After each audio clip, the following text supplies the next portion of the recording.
Subscribe to our Islamic channel and hit the bell icon. Seek guidance from Maulana Ikramullah Afi on any Islamic issues. آج رمضان المبارک کی 14ویں روزے کی نماز تراویح ہم نے ادا کی ہے. اللہ اپنی بارگاہ میں قبول فرما. جیسے آج ہم تیرے گھر میں تیری بارگاہ میں اکٹھے بیٹھے ہیں، ہمیں جنت میں اکٹھا فرما. آج کی نماز تراویح میں 17واں پارہ مکمل ہوا ہے. 17ویں پارے میں 2 صورتیں ہیں. پہلی صورت انبیاء ہے، اس میں کیونکہ انبیاء کے واقعات ہیں. دوسری صورت حج ہے کہ اس میں حج کا خاص طور پہ حکم کی وضاحت ہے.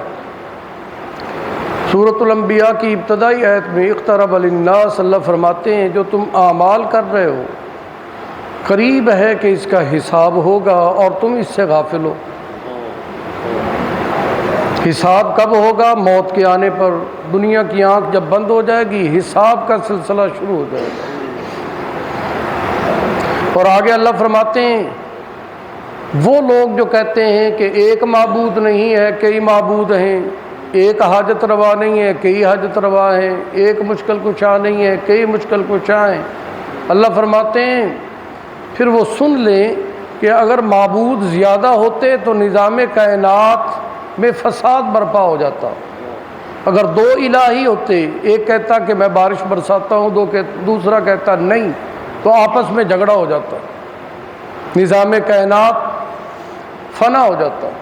تو اس لیے تم جان لو کہ ایک ہی معبود ہے جو نظام کائنات کو چلا رہا ہے. وہ ایک ہی عظیم ہستی ہے جس کو اللہ کہتے ہیں، جس کو رب العالمین کہتے ہیں. وہی خالق کائنات ہے، وہی مالک کائنات ہے. اور آگے ابراہیم علیہ السلام کا واقعہ بیان کیا کہ ابراہیم علیہ السلام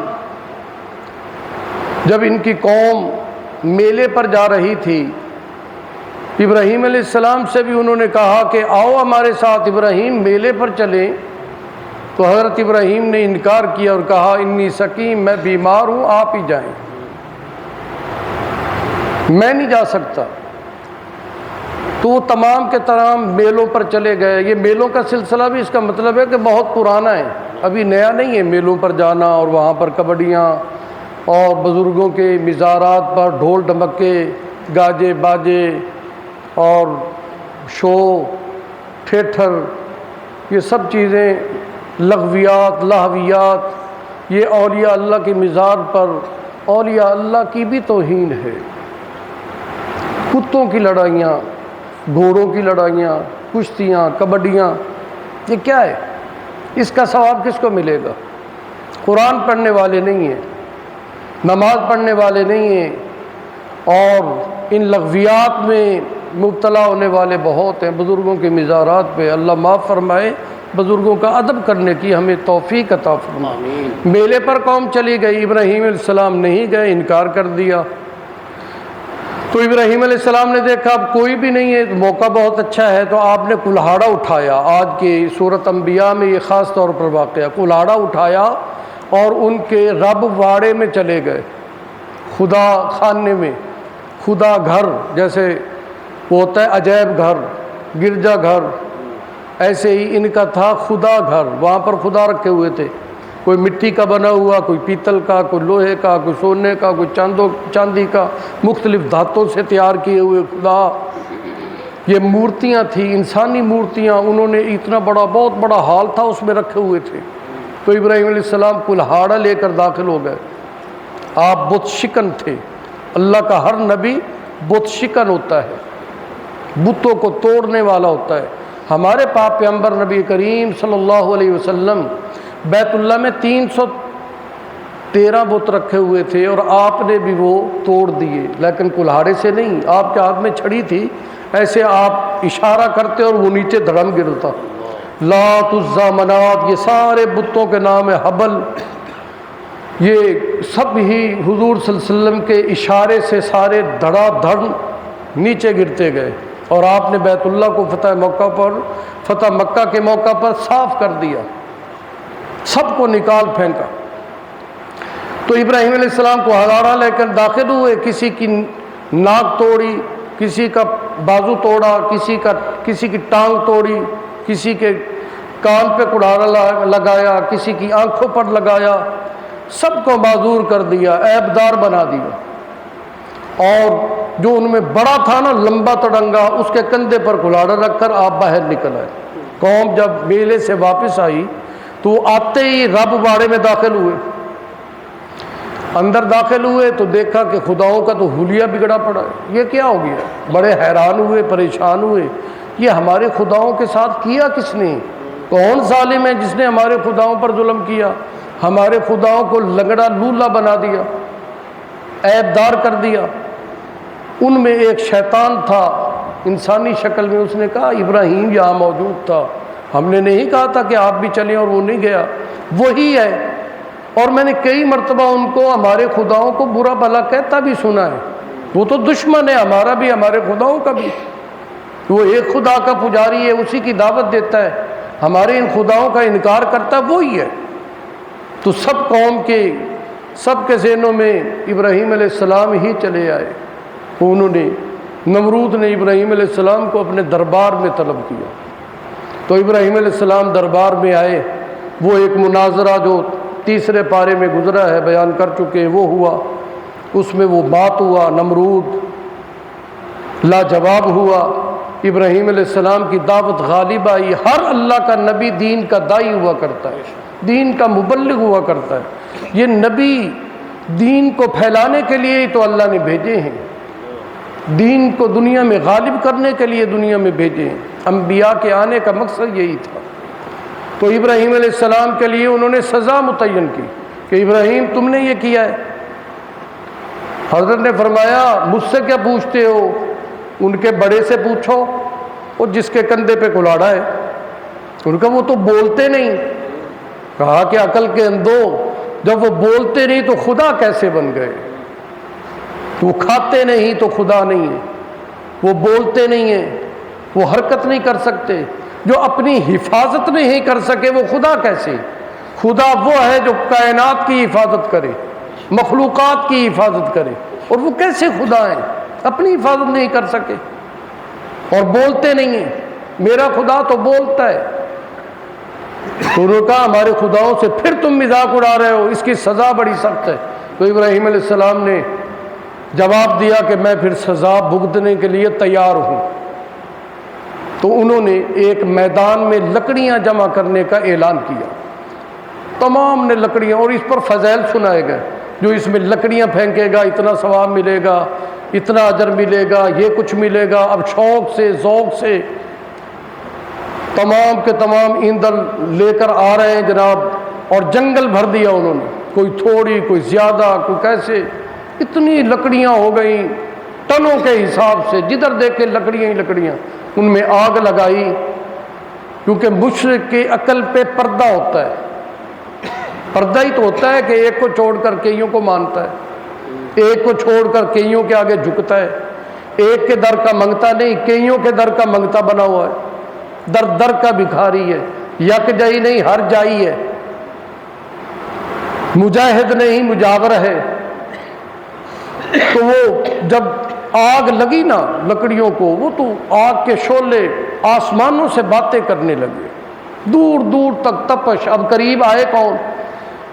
عقل کے اندھوں کو اتنی عقل نہیں آئی کہ ایک آدمی کو جلانا ہے اور اتنی لکڑیوں کی ضرورت، کیا ضرورت تھی؟ ان کے لیے تو چند لکڑیوں کی ضرورت تھی، ایک تندور کی ضرورت تھی، اتنی آگ جلا دی انہوں نے۔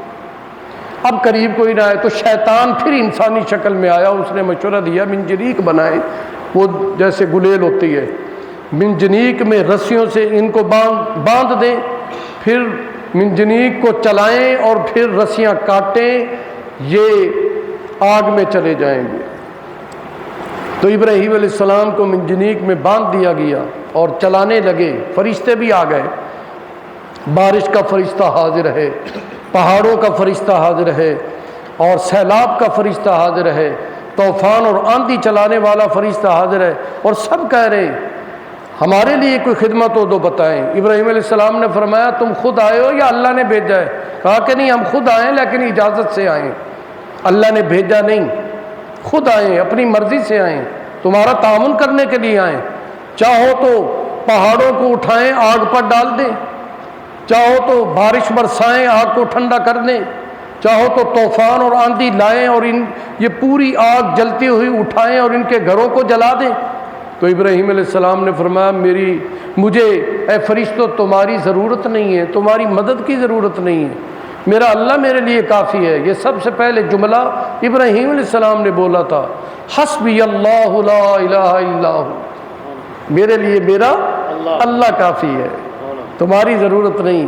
یہ بتاؤ کہ میرا اللہ مجھے اس حال میں دیکھ رہا ہے یا نہیں؟ دیکھ رہا ہے. فرمایا جب وہ دیکھ رہا ہے، اگر وہ جلانا چاہتا ہے تو میں خلیل ہوں، اس کا جلنے کے لیے تیار ہوں، اور اگر وہ بچانا چاہتا ہے تو پھر تمہاری ضرورت نہیں، وہ بچا دے گا. تم جاؤ. جلتی آگ میں ابراہیم علیہ السلام کو ڈال دیا گیا. اب یہ سارے خوشیاں منا رہے ہیں، وہ جل گیا ہوگا، کوئلہ بن گیا ہوگا، راکھ ہو چکا ہوگا. ابراہیم علیہ السلام 40 دن تقریباً آگ کے اندر رہے، یعنی آگ اتنی تھی کہ 40 دن تک وہ جلتی رہی، بجھی نہیں.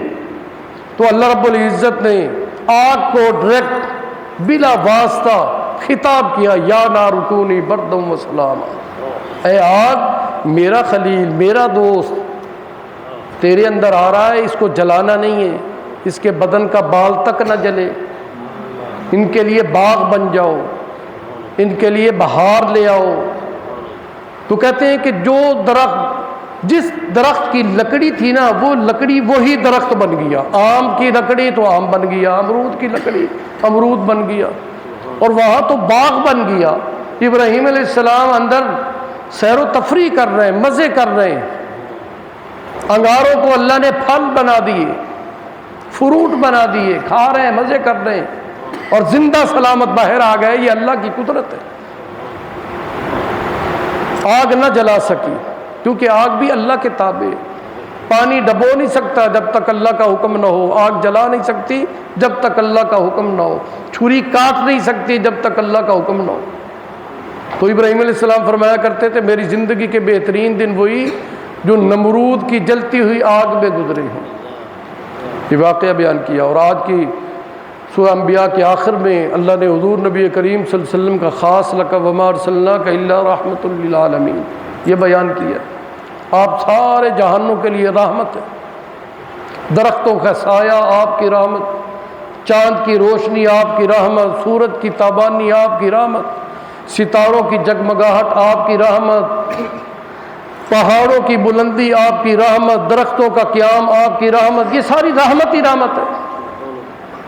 یہ آپ کی رحمت ہے کہ آپ گناہگار اللہ کے عذاب سے بچے ہوئے ہیں اور چہرے مسخ نہیں ہوتے. یہ اللہ کی رحمت ہے. عذاب مسلط نہیں ہوتا، یہ اللہ کی رحمت ہے.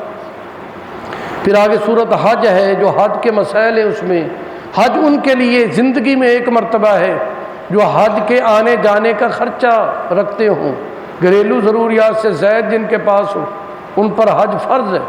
ایک مرتبہ حج فرض ہو جائے تو ساقط نہیں ہوتی، چاہے بعد میں آدمی غریب ہو جائے.